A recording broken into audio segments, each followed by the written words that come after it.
முதலாவதாக மேச ராசி. இப்போ இந்த மாதத்தில் புதன் பயிற்சி நடக்குது. புதன் பகவான் பயிற்சி ஆகிறார். இதோட கிரகங்களின் அமைப்பு, மாத கணக்கில் இருக்கக்கூடிய கிரகங்களின் அமைப்பு, இந்த மாதத்தில் புதன் பகவான் மட்டும் பயிற்சி ஆகிறார்.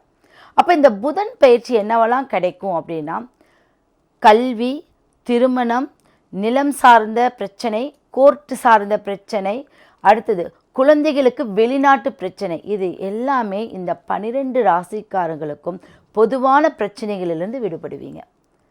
அப்போ இந்த புதன் பகவான் ஆகிய பெருமாள் தான் நம்மளுக்கு புதன் பகவான். அப்போ இந்த புதன் பகவான் ஆகிய பெருமாளை நீங்கள் ஏதாவது ஒரு கோயில், பெருமாள் கோயிலுக்கு வருஷத்துக்கு 2 முறையாவது ஒரு பெரிய ஆலயங்கள், பழம்பெரும் ஆலயங்களுக்கு போயிட்டு வந்து நீங்கள் வழிபட்டு வரும்போது தான் அதனுடைய உங்களுக்கு பரிபூர்ண தெய்வ கடாட்சம் கிடைக்கும்.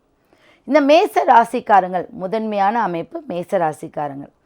இந்த மேச ராசிக்கு தை மாத பலன் உங்களுக்கு ஒரு அற்புதமான ஒரு அமைப்பை ஏற்படுத்தி கொடுக்கும். எங்கே வராரு அப்படின்னா சிம்மத்துக்கு வராரு புதன் பகவான்.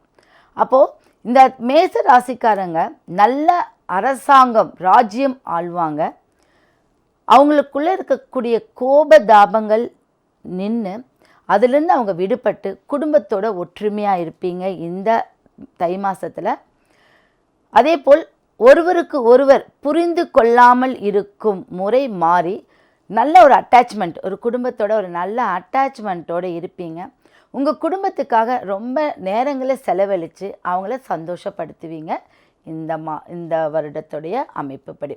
அப்போது இது நாள் வரைக்கும் நான் மிஸ் பண்ணிட்டேன், குடும்பத்தை மிஸ் பண்ணிட்டேன், குழந்தைகளை நான் சரியாக கவனிக்கலை அப்படின்னு இருக்கிறவங்க எல்லாருமே இந்த மாதத்துடைய அமைப்புக்கு நல்ல ஒரு அமைப்பை ஏற்படுத்தி கொடுக்கும்.